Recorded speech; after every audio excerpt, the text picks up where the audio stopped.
welcome everyone, and thank you for tuning in for another episode. Today, I'm going to start the episode off asking you, the audience, one question, and that is, when's the last time you knew where the rice you were eating was grown? And if that question intrigues you, then you're in for a great episode. Today, I have Jason Holman from Cahokia Rice, and he's here to speak with us not only about where the rice is grown, but also some great sustainable practices they follow, along with health benefits you're not going to find with any other rice out there. So, Jason, before we get started into this episode, I want you to tell us what is your go to comfort food or guilty pleasure snack as an icebreaker?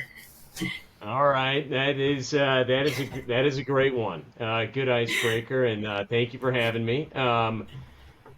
Depending on the amount of comfort that I'm looking for, if it's a lot, I think my go-to would be a Ben and Jerry's pint of ice cream, and I have a number of Uh, different options that I can go to. But not only is it the Ben and Jerry's, I also love peanut butter.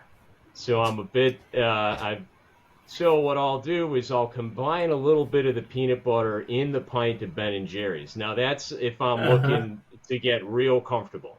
That would be that would be my go-to comfort combo right there.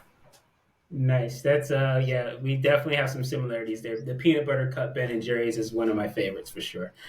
Yeah, and sometimes there's just not enough peanut butter in there, so you got to add a little bit. Yeah. Yeah.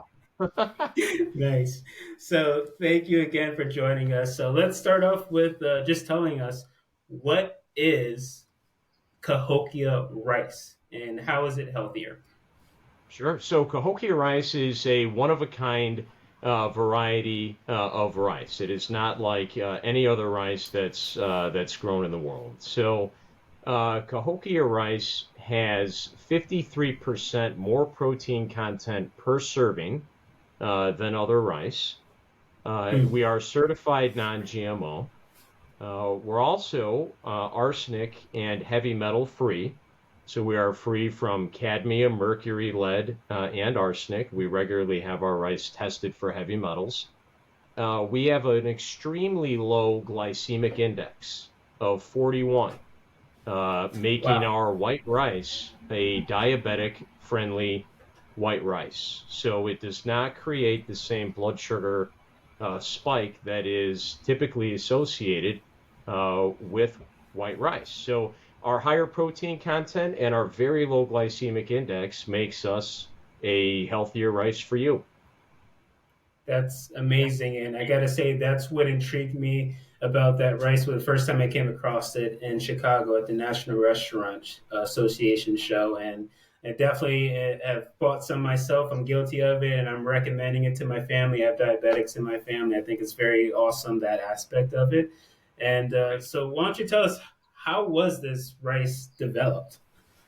So Cahokia rice it was developed by rice researchers at Louisiana State University Ag Center Rice Research Station, and it was developed over a period of 10 years. And it started with a question of, is are there varieties or cultivars of rice that naturally have higher protein content? With Hmm. so much of the world's population dependent upon rice for their daily caloric intake, and a staple food item in their diet, these rice researchers were trying to make an impact in global malnutrition and hunger. And if they could find a variety of rice that had higher protein, they could make an impact. So they discovered a variety that had about 53% more protein, and that variety was bred using traditional breeding techniques. So there's no foreign DNA inserted, so we are a certified non-GMO rice. But it was bred Nice. with a cypress rice that is renowned for its milling quality, cooking characteristics, taste, and texture. And the resulting variety, we have the exclusive rights to grow and market as Cahokia rice on our farm in southern Illinois.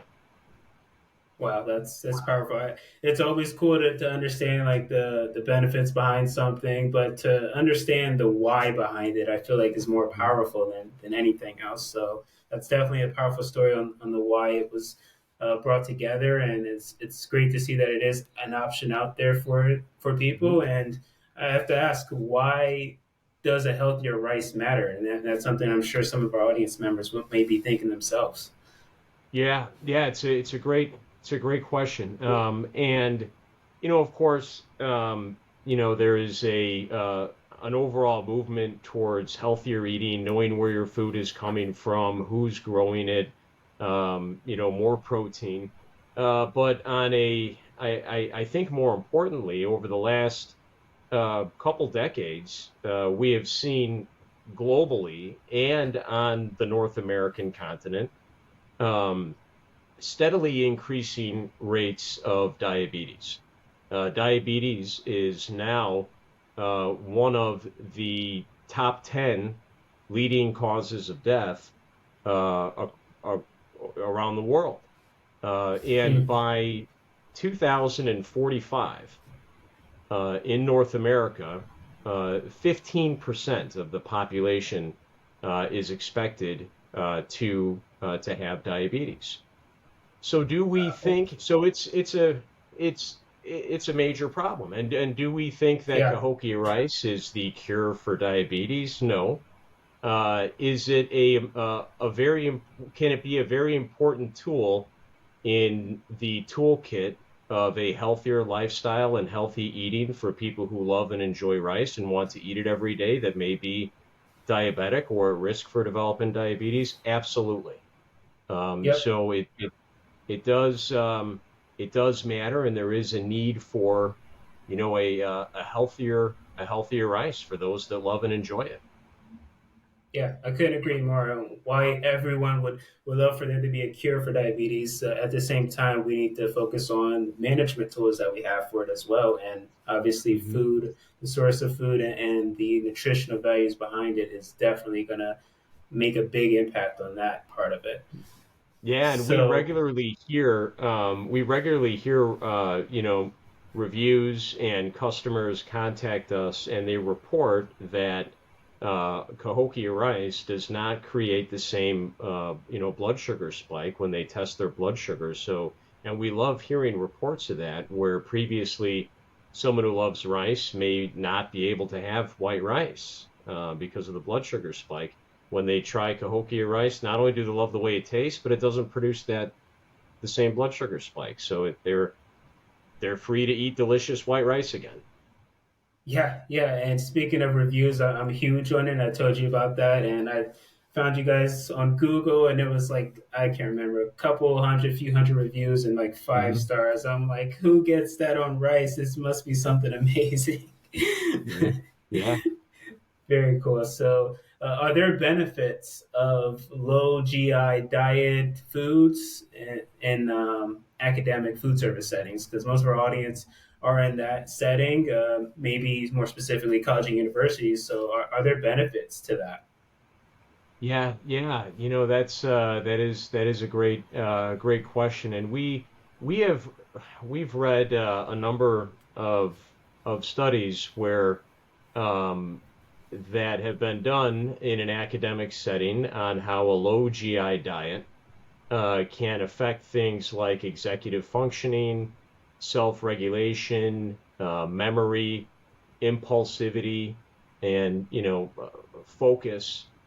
And a low glycemic diet, a low glycemic meal, a meal with a low glycemic load, has been shown to create a feeling of fullness, but not overly full.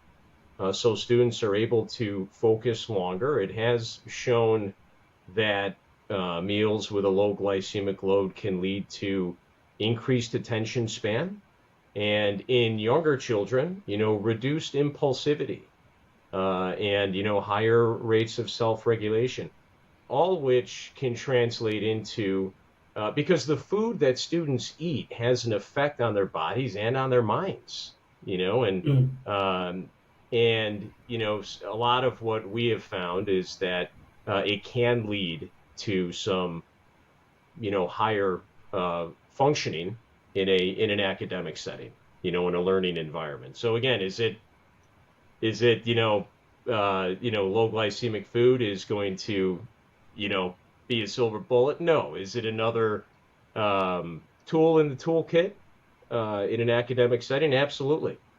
To Yeah. stave off a sudden blood sugar spike and a crash in energy and people are tired, they can't focus, is not beneficial. Yeah, I couldn't agree more. So usually when kids are running around like crazy, we say like, stop giving them candy or soda. It's that sugar rush that they're getting. And yeah, you're absolutely right that that low GI absolutely can help contribute to offsetting that a little bit. Yeah. So I want to sneak in another question here. So sustainability, I think that what you guys are doing is very cool. It's not just on, as you've mentioned before, just sustaining what's there. It's making things better. So can you speak a little bit on that here? Yeah, absolutely. And Blake Gerard is the owner of Cahokia Rice, and he's also the farmer. He's a fourth generation farmer, and it's a family owned farm and business. And Blake is actually out there planting the seed and doing the harvest, riding the combine.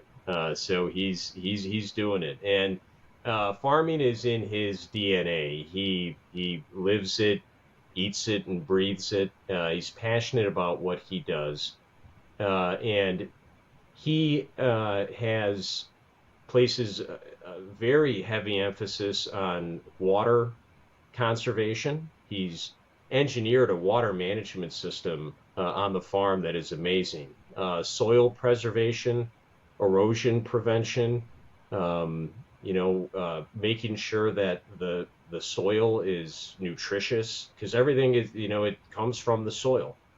Yeah. Not only that, but protecting the biodiversity, the wildlife that rice fields can promote.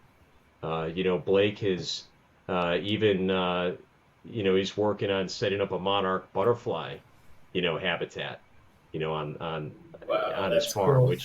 which is awesome. So he really cares, and he wants to not only preserve what's there, like you said, but leave it better for generations to come. As time goes on, we're going to have to feed more people. We're going to have to do more with less. We're going to have to Hmm. do more with less water. We're going to have to do more with less land. So leaving it better than we found it is very important for the generations to come, and that's what Blake is all about. Nice.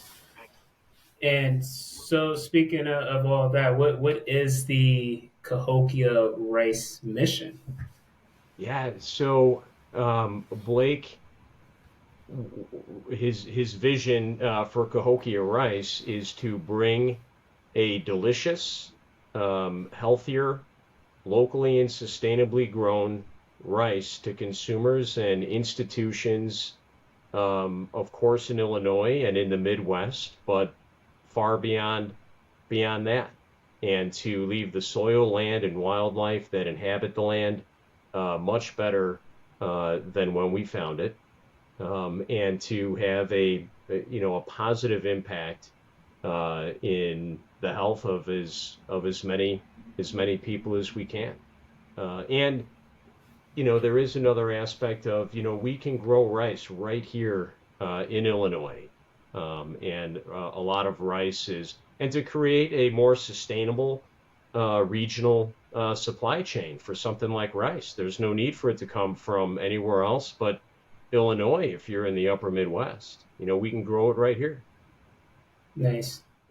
Yeah, and I have to say, I went on the website and I watched the virtual farm and meal tour that is on the website. Very cool, very powerful. I do highly suggest that for any of the audience members that are interested in learning a little bit more behind the scenes of what's happening in the rice field here. So, can you let our listeners know how they can reach out to you if they want to connect with you or learn more about the Cahokia rice? Sure, sure, absolutely. Our website is Cahokia Rice, all one word, so CAHOKIA Rice .com, and all the way at the bottom is my email address and cell phone number. And also, if you click, there's a tab for wholesale. You can click that, and it'll take you to a wholesale page where you can request product samples, and I would be happy to ship them out if anyone's interested in trying it or any additional questions. I'm always happy to talk. Nice, absolutely. And to my audience members, I know some of you may be thinking, like, what is this guy doing? He's trying to upend all of our rice procurement in one day. That's not my goal here. It is to educate on the possibilities that are out there and the great resources that are available to you. So, it doesn't have to be an overnight, you know, change out all your rice if that's what everyone wants. Start it off slow, feature something new and different. Maybe it could be a meal, maybe it can only be one concept. Start off low and slow is how I like to see change happen, and definitely open up your mind to that first and foremost before going thinking that we're two crazy guys on here telling you about changing what rice you order. Other Absolutely. than that, Jason, if you don't have anything else for us, I can take us out. Sure.